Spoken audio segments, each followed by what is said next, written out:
Aníbal, o lendário guerreiro cartaginês. Seus inimigos diziam que ele era mau, era horrível, não se dava bem com os outros. Regra número 1 no mundo antigo: mexa com Aníbal e haverá sangue. 130 mil litros de sangue foram derramados nesse campo de batalha. A questão é, devemos confiar no inimigo do cara? Aníbal foi um grande general ou apenas um assassino cruel? Nossos investigadores vão colocar a vida de Aníbal sob o microscópio, realizando uma série de testes científicos e refazendo seu caminho de morte e destruição. É um trabalho de detetive, encaixando uma pista depois da outra. Um psiquiatra vai colocar Aníbal no divã. Isso é de fato uma verdadeira obsessão. Para revelar se ele era de fato um psicopata e como ele se comporta frente a outros ícones do mau comportamento. Ícones do mau comportamento, Aníbal. Aníbal tem a reputação de ser o general mais cruel da antiguidade, com um veneno especial em seu coração contra Roma.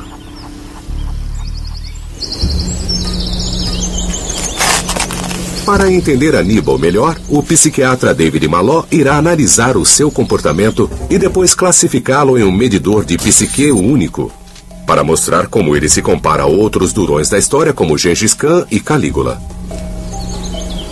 Eu preciso avaliar se a violência e a brutalidade cometida por Aníbal é para um propósito estratégico específico ou se é para o seu puro prazer. Aníbal tem uma ficha de arrepiar os pelos. Uma história, na verdade, diz que Aníbal discutiu a possibilidade com seus generais de comer os corpos dos soldados que morriam pelo caminho nos Alpes para atravessar o resto das tropas. Isso é canibalismo. Ele obriga um soldado romano a lutar até a morte contra um elefante. Quando o mercenário deserta, Aníbal ordena que a esposa e os filhos do homem sejam queimados vivos. Isso é vingança de sangue, pura e simples. Ele crucifica um escuta por lhe dar a direção errada. E ele mata 50 mil soldados romanos em um único dia. Aníbal tem essa reputação temível. É violento, cruel, quase um monstro. Mas as histórias de crueldade vêm todas de Roma, a cidade que Aníbal tentou destruir. Seriam confiáveis? Não dá para saber se é ou não só propaganda. Mas temos certeza que os romanos retratariam Aníbal como um bárbaro. Então, quem é o verdadeiro Aníbal? A busca por respostas começa em sua infância. Ele nasceu em 248 a.C. em Cartago, na atual Tunísia, na costa norte da África.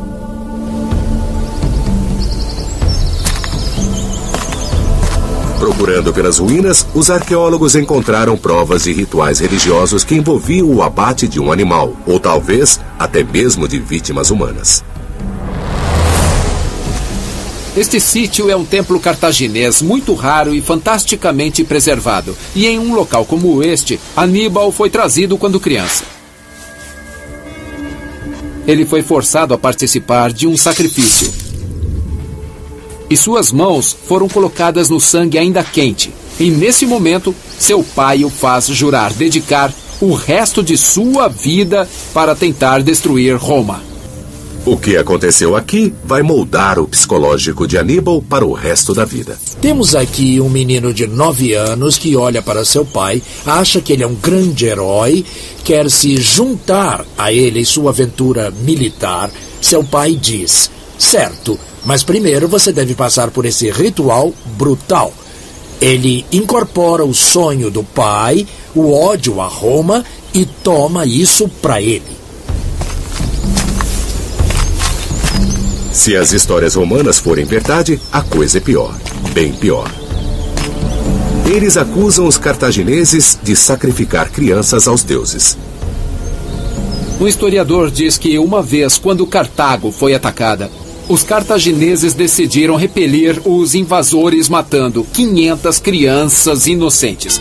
Normalmente você pega essas crianças de famílias de escravos ou das pessoas das classes mais baixas, mas dessa vez determinaram que um gesto muito mais profundo seria necessário. Então pegaram as 500 crianças das 500 famílias mais nobres de Cartago. E aquelas crianças inocentes foram levadas até uma estátua de Baal e queimadas vivas. Os historiadores presumem que isso era invenção romana, criada para demonizar os cartagineses. Mas descobertas na área de Cartago, conhecida como Tofete, estão dando-lhes outras ideias. Este pode ter sido o local mais horrível do mundo antigo.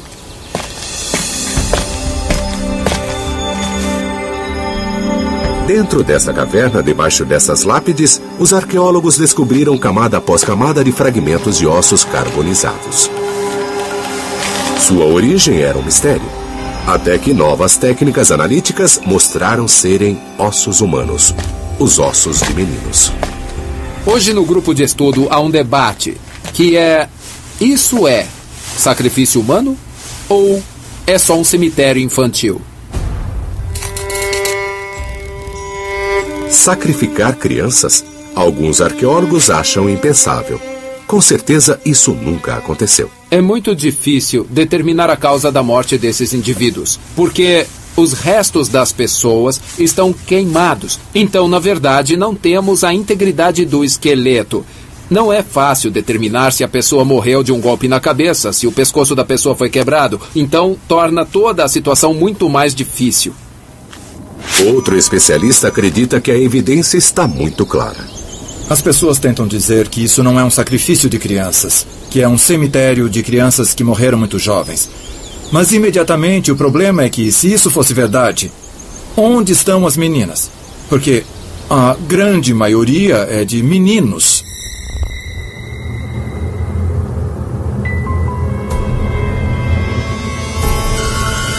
Elas são provas muito contundentes, mas é possível que ocorreram 30 mil sacrifícios de crianças humanas. O veredito?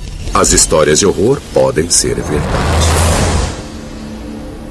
Aníbal teve que colocar as mãos sobre o sacrifício ainda vivo. Nós nem sabemos se era um animal ou se era um humano. Isso seria um evento transformador, incrivelmente traumático e dramático. Que tipo de impacto isso pode ter causado em Aníbal? Ele vai se enrijecer, endurecer, vai aprender que a vida não vale nada. Ele vira uma criança soldado. E conforme ele avança, ele vai perseguir o sonho de seu pai. E isso vai causar um profundo efeito em Aníbal. Mas por que todo o ódio? Cartago e Roma lutavam há anos pelo controle do comércio no Mediterrâneo. O pai de Aníbal era comandante do exército de Cartago. Tinham-se passado 23 anos de guerra por todo o Mediterrâneo quando Aníbal, ainda adolescente, embarca para lutar na Espanha. Aos 20, ele comanda um exército e, desde o início, ele não é nada bonzinho. Aníbal cerca a cidade de Sagunto, aliada dos romanos, e seu gosto por traição aparece de forma impiedosa. Tinha sido um cerco muito prolongado. Os saguntianos mandaram seus líderes para negociar com Aníbal. E aí é que ele vê sua chance. Contrariando as regras da guerra, ele manda suas tropas matarem todo o homem vivo de lá. As pessoas se renderam. Ele disse que as deixaria ir, mas muda de ideia e as mata assim mesmo. Que tipo de homem é esse? Hoje o chamaríamos de criminoso de guerra. Aníbal estabelece um padrão que ele vai repetir por toda a vida. Ele vai destruir qualquer um, mas qualquer um com quem cruzar.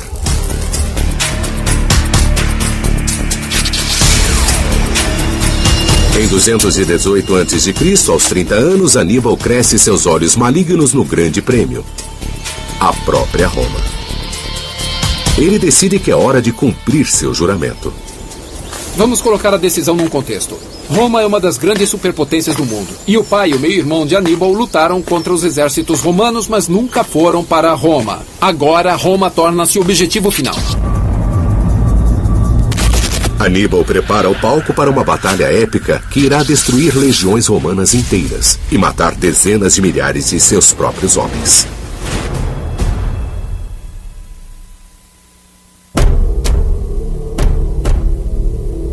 Aníbal de Cartago, aos 30 anos, quer cumprir o juramento de sangue de menino: marchar sobre Roma. O caminho mais curto é pelo mar, direto pelo Mediterrâneo. Mas há um problema. Para Aníbal, não é mais uma opção atacar Roma pelo mar. Claro que, historicamente, Cartago é uma superpotência naval, mas depois da última guerra travada pelo pai de Aníbal, não é mais uma opção. Roma e sua marinha agora dominam o Mediterrâneo. Isso significaria uma marcha forçada de 2.400 quilômetros, 4 meses de viagem para o bando de mercenários de Aníbal. O exército de Aníbal era uma mistura de estrangeiros e mercenários vindos de todo lugar. Ele tinha uma cavalaria leve no Mídia, onde hoje é Argélia, por exemplo. Ele tinha espanhóis com espadas. Ele tinha tropas especializadas, como os fundeiros das Ilhas Baleares. Então era uma verdadeira mistura de raças, línguas, costumes e culturas. Além de 50 mil soldados, havia seguidores de campo, até esposas e filhos. Era um circo armado, até com elefantes, 37 deles. A super armada de Aníbal. O fato com os elefantes é que, se você nunca viu um, eles são terrivelmente assustadores. Depois que as pessoas os veem, se acostumam, não ficam tão assustadas. Então, na verdade, é uma arma para assustar. É uma aposta. Levar esses animais desajeitados ao campo de batalha é a decisão mais conhecida que Aníbal já tomou. E também pode ter sido a mais estúpida. Os problemas de Aníbal começam quando um exército romano é enviado para interceptá-lo em Massália, a Marsella de hoje.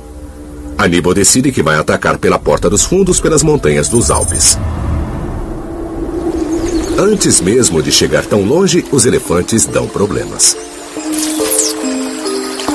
Este é o rio Ródano, nos arredores do norte de Arles. Mas é claro que na época de Aníbal, aqui era um campo aberto. E ele tem o problema de como atravessar 50 mil homens por este rio em frente a homens de tribos gaulesas hostis do outro lado. Isso já é ruim. Mas ele também teve o problema de como atravessar 37 elefantes por um rio como este aqui. Aníbal manda seus homens construírem uma balsa enorme para levar os elefantes. Eles põem os elefantes em pequenos grupos, mas quando a balsa começa a balançar, os elefantes entram em pânico. Alguns pulam no rio. Eles não têm como se salvar e se afogam. Eles dizem que todos os elefantes cruzaram, mas deve ter sido um completo caos. E o pior ainda está por vir. É isso que agora está entre Aníbal e Roma. As montanhas dos Alpes, atingindo 5.000 metros de altura em alguns locais. Ele deixou a Espanha em julho, mas agora é outubro. Seu exército não está equipado para montanhismo, sem falar na rápida queda de temperatura. As condições são terríveis. O exército mercenário estava acostumado com o terreno duro e com situações difíceis do norte da África. É uma realidade totalmente diferente estar nos Alpes, a 5.000 metros de altura, com neve, com frio. É uma experiência nova e com certeza eles vão se traumatizar. Para entender como foi difícil, devemos saber qual rota Aníbal fez. Uma equipe da Universidade de Stanford, Califórnia, espera descobrir. A rota de Aníbal, mesmo após 2.230 anos, ainda é um mistério. É um mistério tão grande que foram escritos centenas de livros sobre isso. É um trabalho de detetive, encaixando uma pista depois da outra, tentando combiná-las. Eles investigam possíveis locais onde o exército de Aníbal pode ter acampado. Eles procuram por moedas, armas, as cinzas de milhares de fogueiras, qualquer pista que Aníbal passou por esse caminho. Notem que aqui temos um material de cor preta no solo. Até agora não acharam nada. Então, ao invés disso, eles buscam pistas nas histórias antigas. Se olharem para isso, as 3 pistas que podemos tirar daqui. A melhor fonte é o grego Políbio, que escreveu 70 anos após a travessia. Ele não dá os nomes dos lugares, mas ele menciona certas características da paisagem. Uma delas é o chamado lugar da Rocha Branca, onde tribos locais atacaram Aníbal. Este lugar tem sido o lugar da Rocha Branca por toda a história. E observem como ele se destaca muito, porque é emoldurado pela floresta verde escura ao seu redor. Ele combina com o relato do Políbio, exatamente.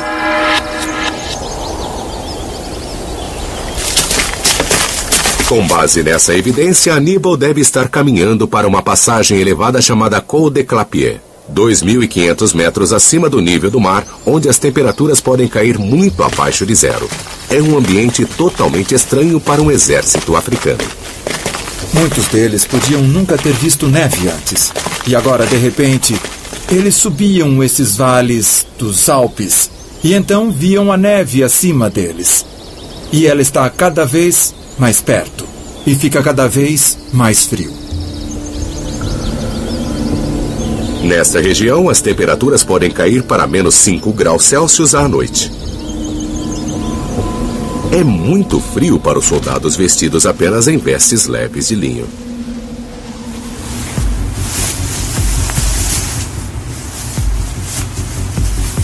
O efeito da temperatura fria e do ar rarefeito pode ser testado numa câmara fria. O oxigênio nesta altitude é 25% inferior que no nível do mar. Sistema. Nós vamos ligar a câmara em menos 5 graus Celsius, que é 23 graus Fahrenheit, e haverá vento para simular como se ele estivesse numa montanha. E podemos controlar os níveis de oxigênio ao mesmo tempo. Então podemos replicar o que os soldados de Aníbal passaram nos Alpes. Um voluntário veste uma bata fina, simulando a roupa da cavalaria númida de Aníbal. É ideal para o calor de que estão acostumados na Espanha, mas não para o vento congelante de outubro dos Alpes.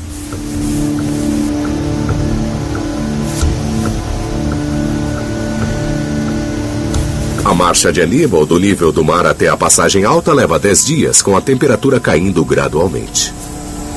O voluntário começa a tremer depois de apenas alguns minutos.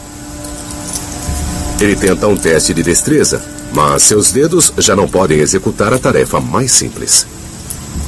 Ele mal consegue fazer qualquer tarefa com as mãos ou com os dedos agora. Tá bom, agora nós estamos em 18 minutos. Você pode levantar de novo e fazer o teste de punho, por favor?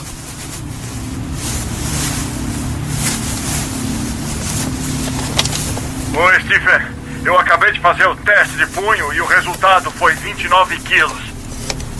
Sua força de punho diminuiu 40%. Então, como poderia ele lutar com uma espada ou lidar com um inimigo? Em geral, sua capacidade de usar as mãos, que é crucial para a sobrevivência, teria caído bastante já depois de apenas 15, 20 minutos no frio. Mais 10 minutos e o voluntário está começando a sofrer de verdade.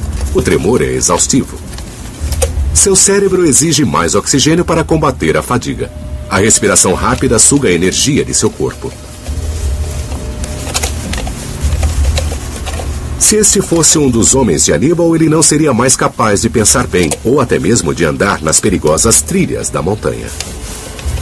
Um dos primeiros sinais de hipotermia é a dificuldade de se concentrar. Você se concentra em pôr um pé na frente do outro e aí não percebe os perigos ao redor que podem ocorrer. Se a temperatura do corpo ainda continuar a cair, você começa a correr o risco de uma parada cardíaca. Depois de 32 minutos, o médico para o experimento.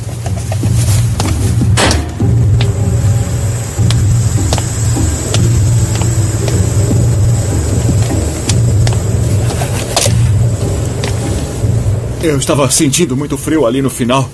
Eu estou começando a aquecer um pouco, mas como vocês podem ver, minhas mãos estão bem vermelhas. Dói muito. É bem cruel.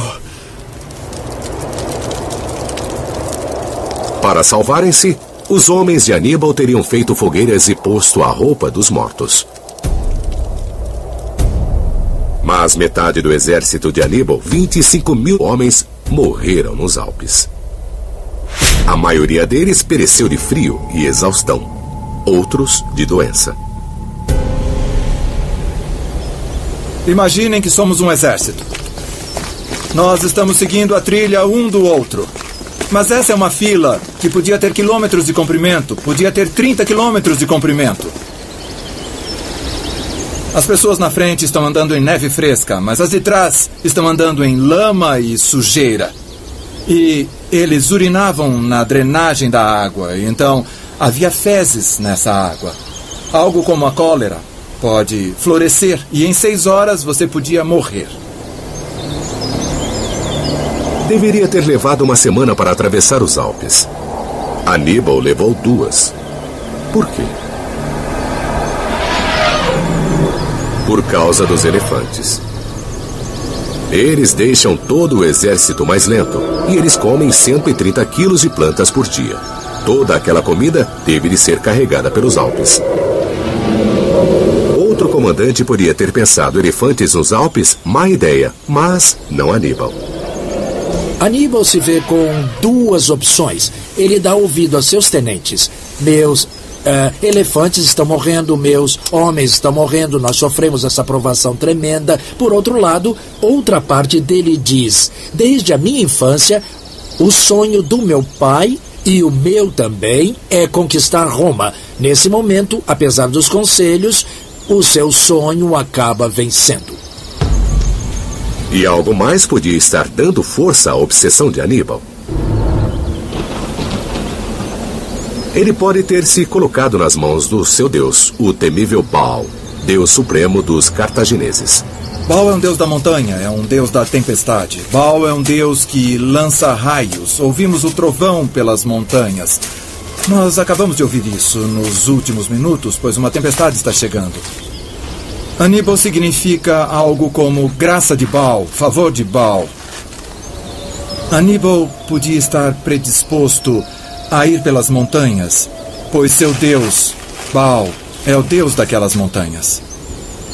Seu pensamento obsessivo, sua fixação em Roma, agora ganha uma dimensão religiosa.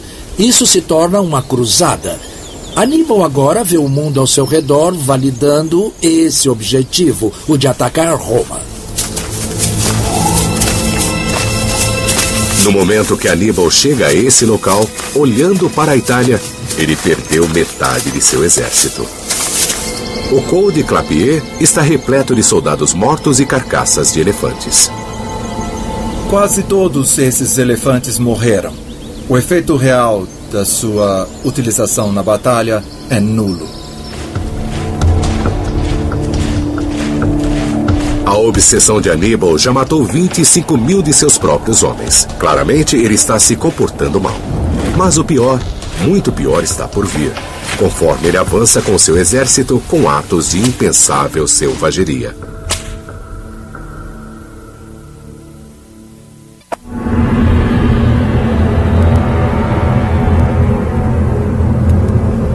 Em 218 a.C., Aníbal de Cartago apostou tudo em sua obsessão de vida: a destruição de Roma.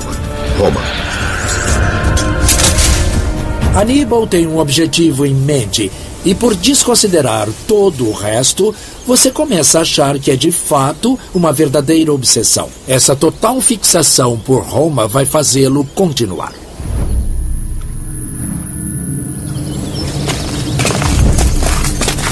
Cruzando os Alpes para a Itália, Aníbal perdeu metade de sua força de 50 mil homens para o frio, a fome e a doença. Os sobreviventes não estão felizes. Aníbal precisa mostrar-lhes quem é que manda. Então ele pega alguns presos e os faz lutar até a morte.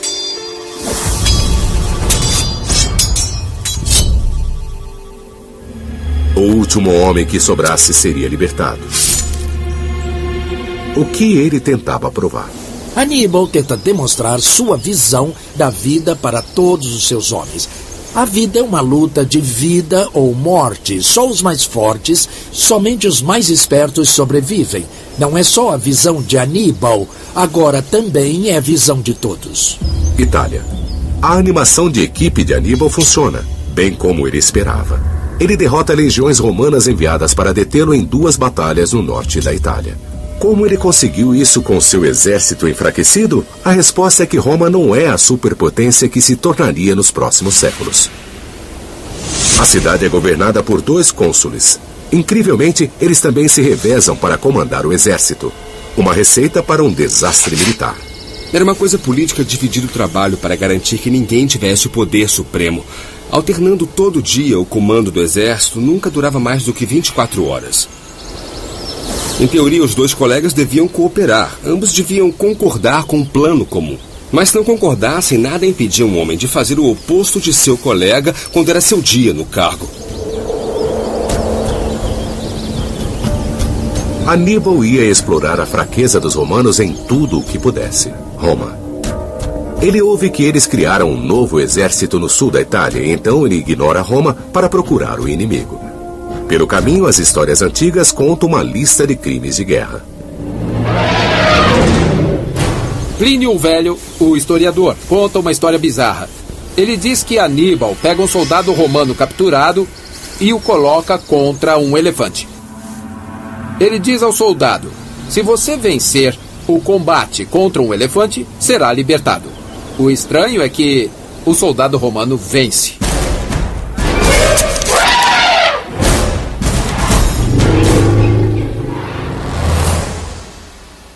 O que Aníbal faria? Deixaria o caso escapar? Não, ele mata o soldado imediatamente. O código de disciplina de Aníbal é simples e brutal. Quando um mercenário do grupo deserta, ele mata a esposa e a filha que o homem deixou. Essas vítimas inocentes são torturadas e depois queimadas vivas. A esposa, as filhas, elas são inocentes, mas não importa. É uma vingança de sangue pura e simples. Aníbal se sentiria absolutamente justificado em suas ações. Ele foi traído e com a traição vem a punição. Algo muito trivial também poderia matá-lo. Quando um escuta de Aníbal erra no caminho, Aníbal explode de raiva e crucifica o homem. Por que Aníbal se porta tão mal? Essa violência é gratuita? Ou há uma explicação racional? Ele não é um psicopata, ele não faz isso por diversão. Ele quer dar exemplos para suas tropas. É cruel, mas a sua crueldade tem um propósito. Durante a longa marcha ao sul, Aníbal pega uma infecção que cega para sempre seu olho direito. Isso não ajuda no seu humor.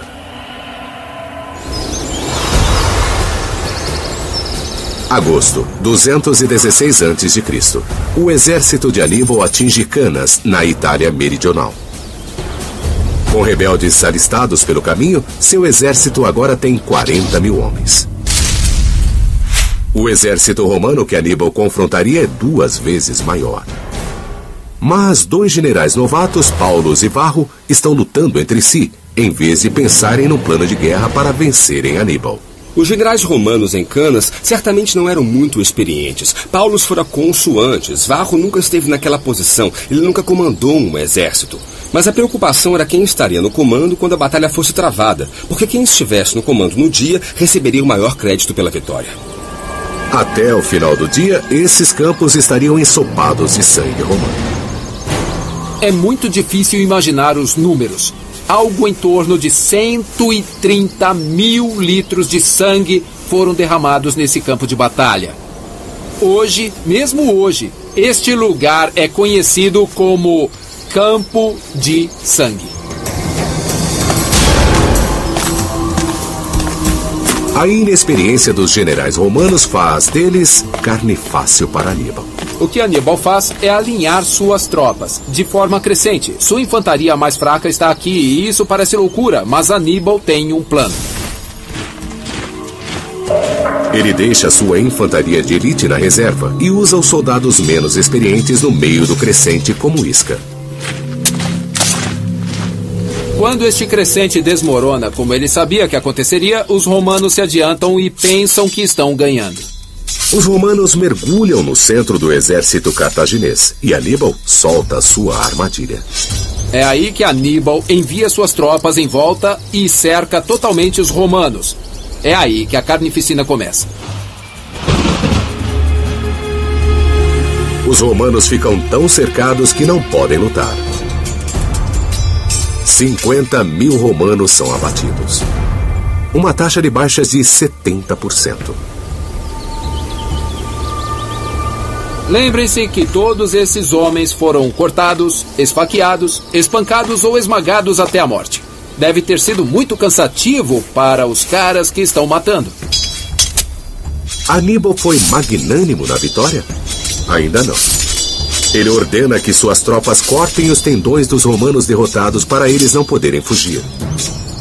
Eles morrem lentamente, em agonia. Muitos cometem suicídio.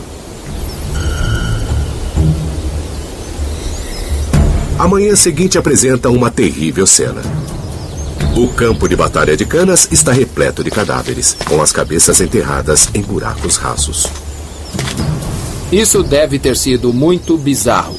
Mas acontece que, para acabar com o sofrimento, as tropas romanas cavaram buracos, enfiaram a cabeça dentro para comerem a terra e sufocarem-se.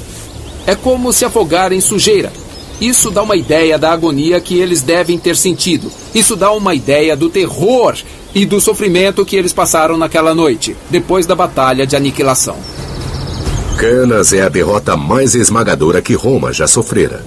A própria cidade agora está à mercê de Aníbal.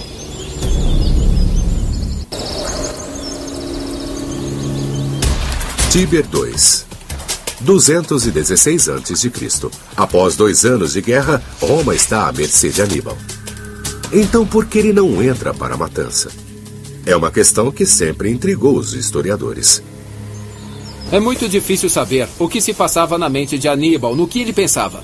Dizem que ele não atacou as muralhas de Roma porque não tinha equipamentos de cerco. Mas esse cara escreveu suas próprias regras. Era um cara que levou um exército e elefantes pelos Alpes. Se Aníbal quisesse cercar Roma, poderia obter as máquinas de cerco. Aníbal é bom na batalha, talvez até um gênio. Mas ele é melhor como soldado do que como político. Ele tenta criar uma aliança entre as cidades italianas rebeldes e falha miseravelmente. Ele quer dominar Roma, mas suas habilidades são muito limitadas. Aníbal sabe ganhar uma batalha, mas ele não tem a flexibilidade e a criatividade para ser um diplomata. Ao invés de ganhar novos aliados, Aníbal ainda pensa que uma super-arma é o caminho para a vitória. Os elefantes provaram ser um desastre. Então, ele tenta transformar cobras em uma arma de guerra. É acreditado a Aníbal a invenção desta nova técnica, onde ele faz seus homens juntarem cestos cheios de cobras, e então eles são disparados pela artilharia nos decks de navios de guerra inimigos. E num navio de guerra lotado, com muitos remadores, não é um lugar onde você quer pânico e todo mundo fugindo desses répteis ferozes. Parece assustador. Mas será que funciona? O engenheiro forense Jeff Archibald irá simular um ataque da pomba de cobra para descobrir se as cobras sobreviveriam ao serem lançadas pelo ar. Vamos supor que os 2 navios de guerra estejam a 200 pés de distância, são cerca de 60 metros. Para fazer um desses potes de barro viajar por 60 metros, eles terão uma velocidade de lançamento inicial de 88 km por hora. Para que o pote tenha essa velocidade, ele será lançado a 15 metros de altura. O maior impacto vai ser o vertical. E é isso que vamos tentar recriar. O perito em répteis Lee Parker acredita que esses substitutos de cobras verdadeiras dirão tudo o que ele precisa saber. Nós usamos a maior densidade que esse tipo de cobra pode ter. Com a proteção da pele semelhante à pele da cobra, os órgãos de dentro da cobra, músculos, tecidos, parecem muito com isso. O teste vai medir a força do impacto.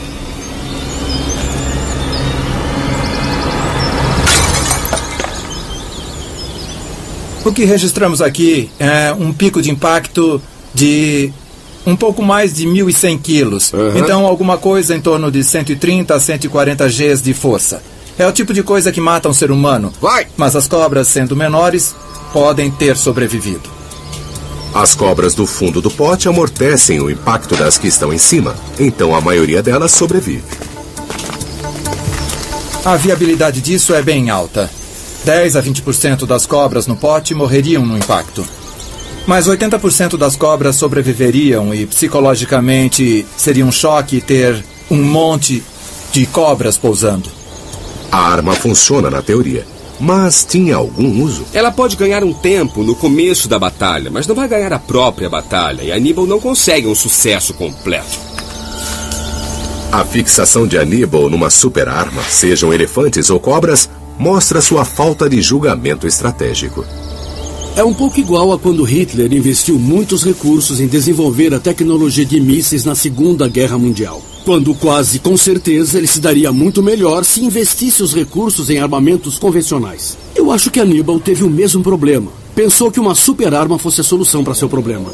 Ele provavelmente teria se dado melhor se investisse mais recursos em mais infantaria, mais cavalaria, mais armas convencionais. A guerra de Aníbal começou com um elemento surpresa. Mas agora virá um longo e lento impasse. Um grande erro de cálculo de Aníbal foi subestimar a capacidade dos romanos de se recuperarem. Eles podiam perder 50 mil homens em uma batalha, mas haveria ainda 700 mil homens completamente disponíveis para serem recrutados na Itália. Então, podiam sofrer perdas horrendas, como na Batalha de Canas, 10 vezes mais, e ainda continuar lutando. Aníbal permanece na Itália por 13 anos. Ele tem 45 anos, quando os romanos lançam seu próprio ataque surpresa a Cartago. Em 203 a.C., Aníbal recebeu ordens dos anciãos de voltar aqui para Cartago. Havia um exército romano acampado fora da cidade. O que ele ainda estava fazendo na Itália? O encontro acontece aqui na planície de Zama, no norte da África. Apesar de sua experiência desastrosa com eles nos Alpes, Aníbal mais uma vez usa sua super-arma favorita, o elefante de guerra. Aníbal tem cerca de 80 elefantes à sua disposição. Ele tem que preparar esses bichos para a batalha. Então, fontes antigas dizem que ele lhes dá álcool. E ele também os provoca fincando lanças nos seus tornozelos.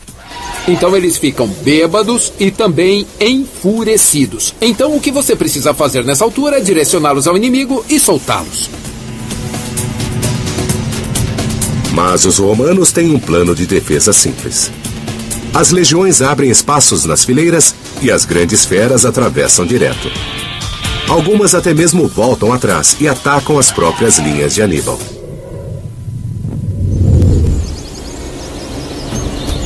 A batalha é uma derrota esmagadora para Aníbal. A reputação de Aníbal de gênio militar passa agora para o homem que o derrotou, o general romano Cipião. Aníbal venceu muitas batalhas contra os romanos, mas nunca chegou perto de ganhar a guerra. Ele é um fracasso colossal, mas a história diz que ele é um gênio. Por quê? Aníbal passou 15 anos tentando conquistar Roma e falhou. Ele lutou uma grande batalha em seu território e perdeu. Muito bem. Ou, pelo menos, é o que a história parece nos dizer. Por que isso acontece? Se você descrever Aníbal como um grande líder, um grande gênio militar, e depois vencê-lo, isso faz você ficar ainda melhor. Você sempre precisa procurar quem escreveu a história. Há algum interesse? Há algo por trás? Nesse caso, a resposta é fascinante e pode muito bem nos explicar por que Aníbal é visto da maneira como o vemos. O relato mais detalhado da invasão de Aníbal na Itália vem do historiador Políbio, que escreveu 70 anos após o ocorrido. Políbio nos diz que visitou muitos locais, os Alpes, alguns dos locais das batalhas e assim por diante. E também que ele falou com alguns dos veteranos, homens que tinham lutado com Aníbal. E é por isso que devemos confiar nos seus relatos. Mas se pensarmos nisso, mesmo se esses veteranos eram meninos na época da guerra, eles estariam com bem mais de 80 anos, quando em teoria falaram com Políbio. E este é um mundo onde a expectativa de vida é baixa. Então o que temos aqui, no mínimo, é uma dúvida sobre a confiabilidade dos relatos de Políbio. Por que Políbio mentiria? Acontece que ele foi pago pela família de Cipião, o homem que derrotou Aníbal. Na verdade, Políbio era o propagandista da família. E a melhor maneira de fazer com que Scipião fosse um gênio militar seria retratar Aníbal como um enorme gênio. De fato, Scipião não teria nenhum crédito se Aníbal fosse retratado como um lutador de segunda, um fracassado. O veredito? Aníbal não é o gênio militar que a história e a lenda o fazem parecer.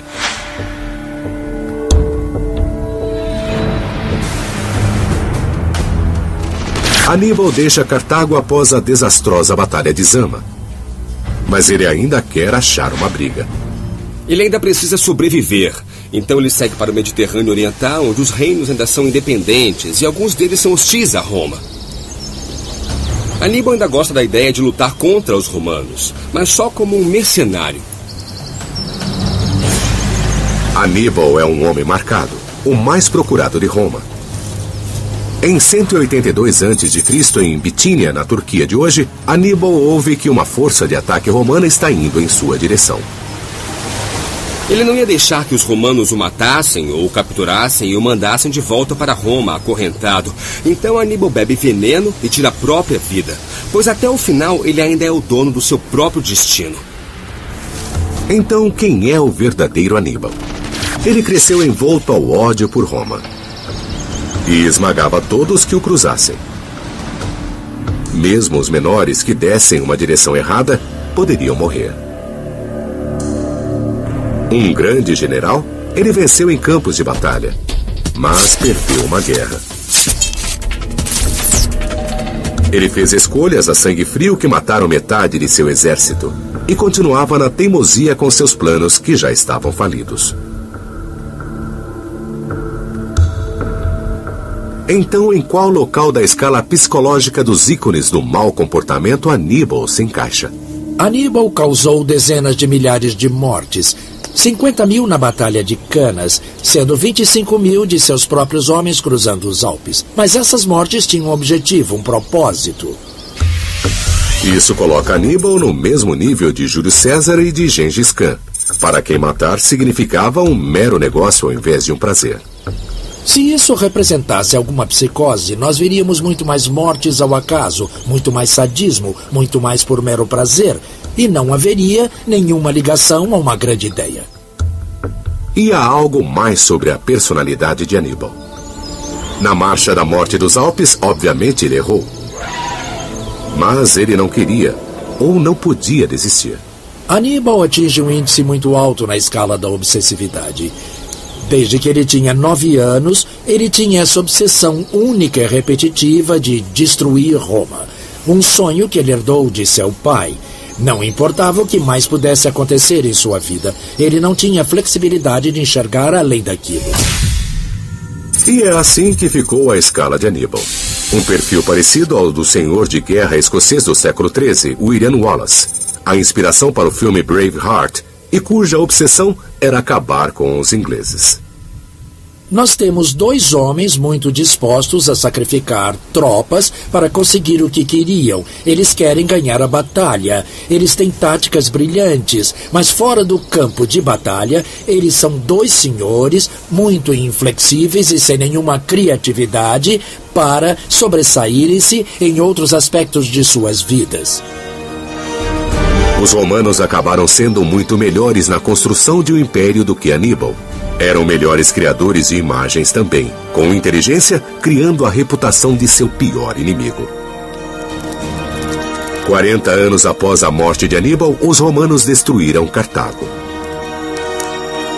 E o único Aníbal que sobreviveu foi aquele que serviu aos seus propósitos.